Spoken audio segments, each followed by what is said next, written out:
Hey everybody, it's Adam, and this is day 2 of the CoT videos. So here's what I'm going to talk about. We've addressed, which CoT report I use, why I use it, and now I'm going to show you how I turn it into an actual indicator. So sort of picking up with the last video, this is the disaggregated CoT report on gold. And we can see how in the producer and user category right now, they are long 38,000 contracts and they're short 231,000 contracts. So what do you do with this? So what I do is I create a percentile. So the first step of doing that is creating a net position. And all that is longs minus shorts. So this is the net position of producers and users. But it's important to not just look at how this net position has changed, but you've got to scale the net position to open interest. Because think about it like this. Like right now, the open interest in gold futures is 850,000 contracts. And the net position is like net short 193,000 contracts. You can see how the open interest in gold has risen a pretty good bit since even like late last year. So late last year, the open interest was like 620,000 contracts.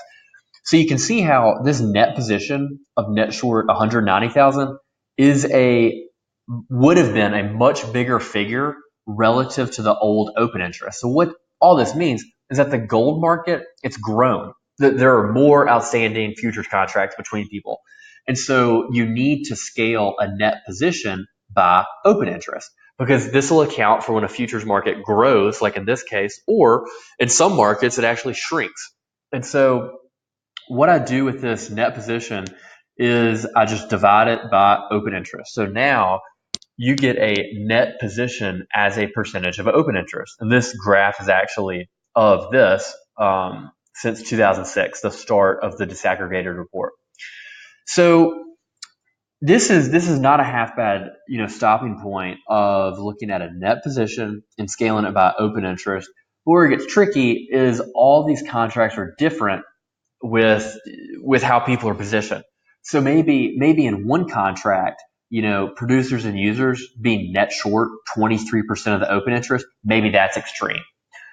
But maybe in another contract, let's say like in crude oil, maybe producers and users are only net short 5%, and that's an extreme position. So what you have to do to sort of normalize this number between contracts is create a percentile.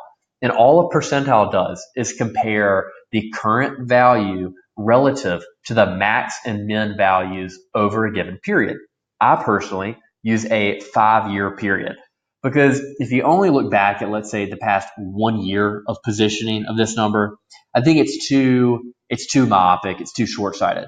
And then in contrast, if you go way back, like let's say 10 years or so, I think that it gets really tough to have extreme positioning when your look back horizon is so long. So here's how this works. Is very simple formula. You can see it. This is looking at the max value for the net producer user position as a percentage of open interest over the past 5 years. So over the past 5 years, the most sort of bullish producers and users have ever been on gold was, when was this? This was in early 2014. When they were actually net long. So the most bearish they've ever been was, let's see, that's going to be right here. So in late 2012, when their minimum position was net short almost 31% of the open interest. So in the current figure right here is net short 22.7%. So this is the formula. It's just current minus minimum divided by max minus minimum. And you see that the current reading is 25%. So the lowest this could be is 0%, and the highest it could be is 100%. So if it was 0%, this current value would have to be negative 30.8. It would have to be the lowest reading over the past 5 years. And vice versa, if I had a figure like, let's say the current position was, net long 1.8%, you would see that percentile become a percentile of, almost 100, where that would mean producers and users would have been super bullish relative to the past 5 years. And so let me undo that. So what this figure of 25% means is like, let's look, because we're looking back over the past 5 years or so. You can see that this is as bullish as they have been over the past 5 years. This is as bearish. So this current net position of net short 23%, it's fallen in the lower end of the range. And so, with that being a min, this being a max, you can see how it sort of visually looks like it's 25% of that 5-year range. And so this video is meant to serve as an overview of how I actually calculate my positioning metric. So it's important to, have the long and the short. You calculate a net position. You scale that net position by the open interest to account for markets either growing or contracting. And then finally, from this net position as a percentage of OI, you just make a 5-year percentile out of it. And this number can be equally compared across multiple contracts. So for example, a producer and user position with a 5-year percentile of 25%, it's the same thing between gold and corn or oil. It means the same thing. So it makes it easy to compare. And you can see on my website how, let's go to the gold graph.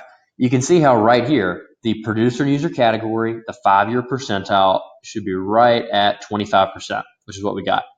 And so I hope this video helped you see how I calculate my metric, the 5-year percentile. And as always, if you have any questions, email me. I'm happy to help out.